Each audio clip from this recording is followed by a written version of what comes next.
شراب یا نشے والی چیز پینے والے کی سزا۔ اللہ کے رسول صلی اللہ علیہ وآلہ وسلم نے فرمایا، میرے رب نے قسم کھائی ہے کہ مجھے اپنی عزت کی قسم ہے، میرے بندوں میں سے جو بھی بندہ شراب کا کوئی گھونٹ پیے گا تو اس کو اتنی ہی پیپ پلاؤں گا، اور جو بندہ میرے ڈر سے شراب چھوڑے گا اس کو پاک صاف حوضوں سے پلاؤں گا۔ اس حدیث کو امام احمد نے مسند احمد میں نقل کیا ہے۔ اسی طرح امام مسلم کی روایت میں ہے کہ رسول اکرم صلی اللہ علیہ وآلہ وسلم نے فرمایا، خدا نے اپنے ذمہ یہ عہد کر لیا ہے کہ جو کوئی نشہ دار چیز پیے گا قیامت کے دن ضرور اس کو طینۃ الخبال میں سے پلائے گا۔ تو صحابہ نے عرض کیا کہ طینۃ الخبال کیا ہے؟ ارشاد فرمایا، دوزخیوں کا پسینہ، یا فرمایا کہ دوزخیوں کے جسموں کا نچوڑ۔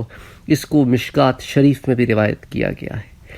اسی طرح حضرت ابو موسیٰ اشعری رضی اللہ تعالی عنہ سے روایت ہے کہ رسول اکرم صلی اللہ علیہ وآلہ وسلم نے فرمایا، جس کی عادت شراب پینے کی تھی اور وہ اسی حال میں مر گیا تو اللہ اس کو نہر الغوطہ سے پلائیں گے۔